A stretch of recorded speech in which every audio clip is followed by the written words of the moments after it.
Ya, kembali lagi di channel Dunia Keris. Pada kesempatan kali ini kita akan membahas salah satu keris dari Tangguh Madiun.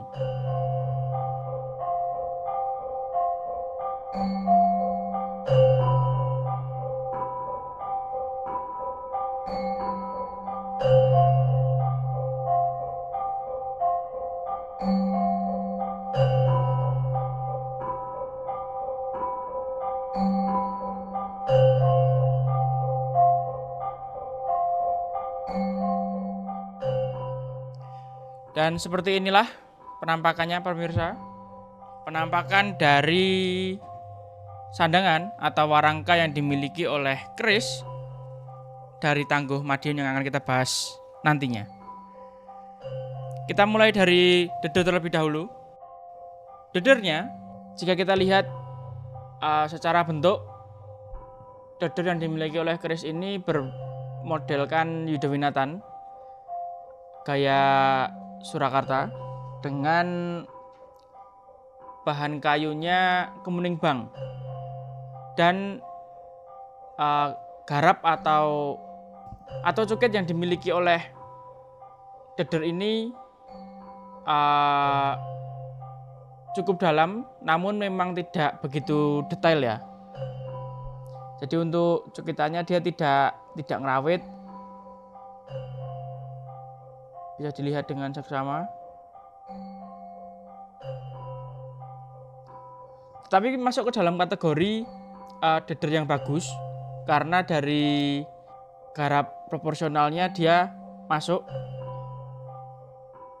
dan juga kayunya terlihat sekali bahwa dedernya ini lamen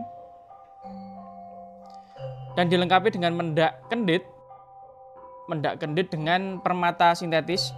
Permatanya dia sintetis dan bahan dari mendaknya sendiri dia kuningan, hanya saja disepuh oleh pewarna perak. Jadi dilapisi dengan pewarna perak. Begitu. Lalu kita masuk ke dalam warangkanya. Untuk warangkanya sendiri ini bagus ya. Bagusnya karena satu, dia iras, jadi tidak ada sambungan. Dan untuk warangkanya dia terbuat dari kayu terbalu. Lebih tepatnya mungkin bisa dimasukkan ke dalam terbalu pisang. Begitu. Dan juga secara ukuran dia bukan termasuk ke dalam warangka yang besar gayamannya. Jadi masuk ke dalam warangka yang memang untuk keris-keris ukuran di bawah 35 cm. Karena bisa kita lihat bahwa bagian pelokan dia luas, tidak yang gagah gitu. Lalu panjangnya sendiri untuk kategori sebuah warangka keris ini termasuk ke dalam kategori warangka keris yang memiliki ukuran menengah. Begitu.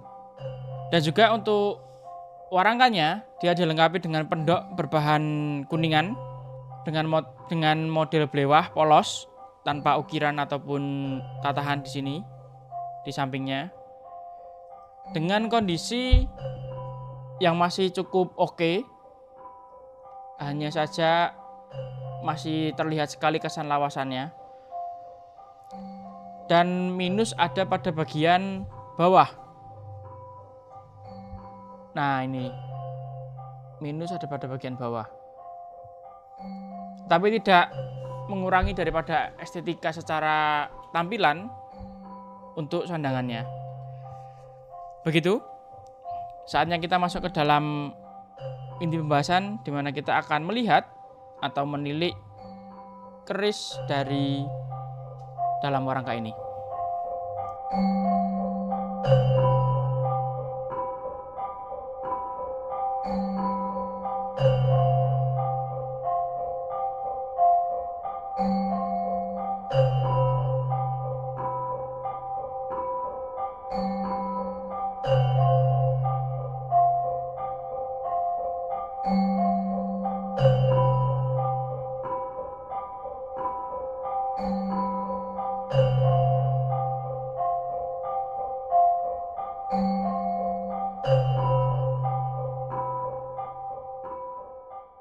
Ya, seperti ini saudara sekalian.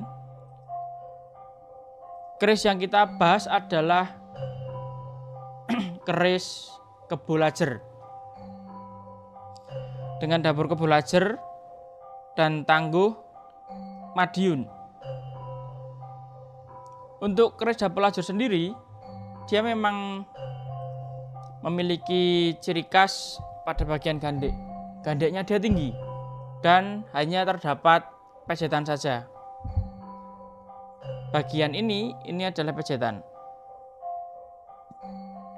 Jadi secara tidak langsung sebenarnya rincian pada keris Kebulajer itu sama persis dengan keris berdapur brojol. Hanya saja membedakan adalah ukuran tinggi daripada gandeknya. Untuk brojol dia menggunakan ukuran tinggi gandek yang normal sesuai dengan eranya. Tinggi atau rendahnya sebuah gandek itu masih fluktuatif dipengaruhi oleh tangguh kerisnya. Tapi sedangkan untuk Kebulajer walaupun dia juga sama fluktuatif tergantung dari eranya, tapi yang pasti adalah dia lebih tinggi daripada gandek yang dimiliki oleh brojol. Jadi dia polos, tidak ada serawean, dan tidak ada gereneng, tidak ada tikel alis, odo-odo juga tidak ada. Begitu. Dengan rincian tadi maka keris ini masuk ke dalam dapur Kebulajer. Dan jika saudara sekalian sudah melihat dari tadi bahwa pamor yang dimiliki oleh keris ini bisa dibilang cukup rapi ya. Dengan pola lingkaran yang runtut dari bawah sampai atas. Dengan pola lingkaran yang runtut mulai dari bawah sampai atas. Dengan pola pamor seperti ini, saya masukkan ke dalam jenis pamor uler lulut. Hampir mirip seperti Bendosogodo dan juga melati Rinonce. Tetapi yang membedakan adalah jika Bendosogodo dia tidak menyambung urut seperti ini. Pasti dia akan ada sedikit jarak antar pamor pola bulatan satu dengan pola bulatan yang lainnya.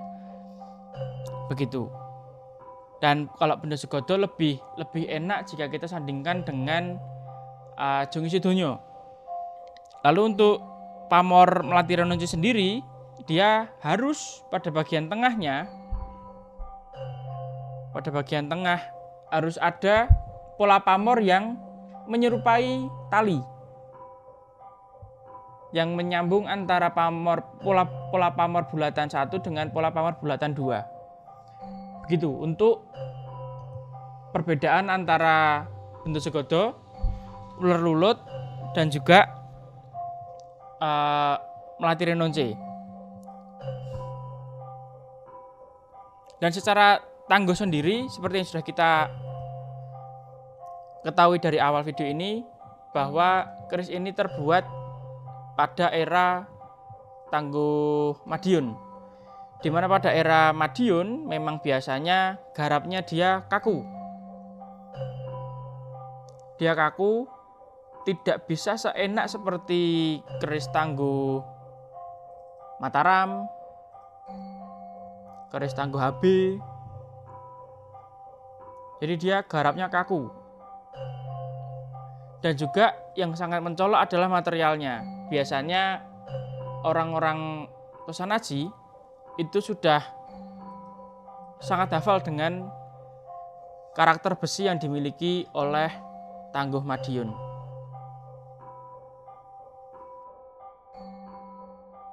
Dan jika kita tadi sudah melihat warangkanya yang memiliki ukuran tidak terlalu besar, bahkan masuk ke dalam kategori warangka menengah,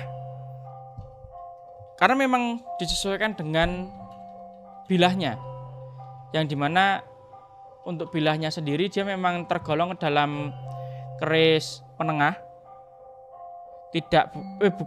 bukan termasuk keris yang besar dan panjang, atau masuk ke dalam keris yang hampir bisa dibilang patrem. Jadi dia ada di tengah-tengah posisinya. Dan bila jika kita ukur, keris ini memiliki panjang bilah di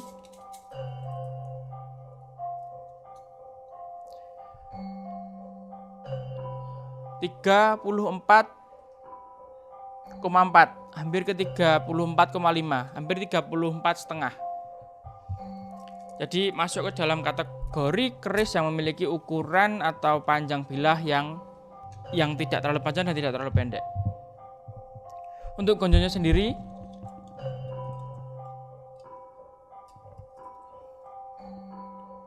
dia memiliki panjang di 7,2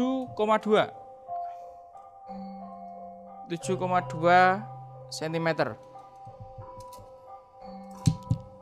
Dan setelah ini saya akan coba untuk buka dedernya. Kita akan sama-sama saling melihat kondisi dari pesinya. Kita akan melihat apakah pesi yang dimiliki dari keris ini itu sambungan atau masih orisinil, atau walaupun dia orisinil tapi sudah pendek karena korosi. Mari kita lihat untuk pesinya. Ya, dan seperti ini kondisi pesi dari keris Kebulajer. Masih panjang, masih utuh, dan tentunya masih orisinil. Saudara bisa melihat bahwa pada bagian seperempat ujung terdapat pola pamor yang melilit atau melingkar, yang dimana bisa kita lihat urutan pola pamornya itu dari bawah, dari pangkal gonjo lurus lalu memutar.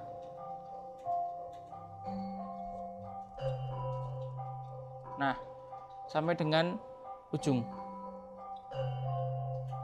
Dan masih nyambung secara utuh. Jadi untuk pesi atau kondisi pesi dari keris Kebulajer Madiun ini itu masih terbilang sangat utuh dan masih orisinil. Begitu. Ini akan saya rapikan terlebih dahulu. Selanjutnya kita akan melihat kondisi keris di saat kita beri minyak. Oke, sudah saya rapikan kembali. Dan langsung saja kita akan olesi keris ini dengan minyak. Walaupun sebenarnya di saat kondisi kering, untuk potensi maksimal daripada bilah kerisnya sudah terlihat, gradasi besi sudah terlihat, pola pamor juga sudah terlihat jelas. Tapi apakah ada bedanya dengan di saat kondisi kering dan juga di saat kita olesi dengan minyak?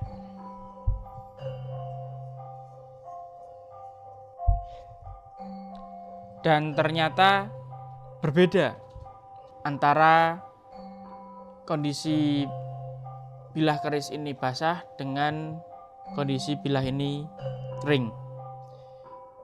Walaupun pada kondisi bilah kering sebenarnya sudah terlihat jelas antara pola pamor dan juga gradasi besinya. Tetapi setelah kita olesi dengan minyak, ternyata lebih jelas dan lebih muncul lagi potensi daripada bahan yang dimiliki oleh keris Kebulajer pamor lelulut tangguh Madiun ini.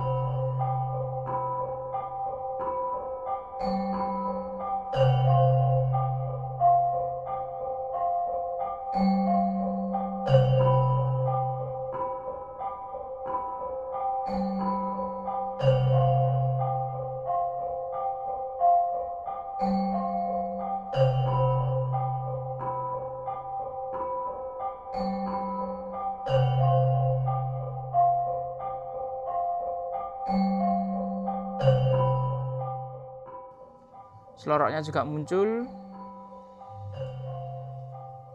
pilahan pamor juga muncul, ada putihnya, ada abu-abunya.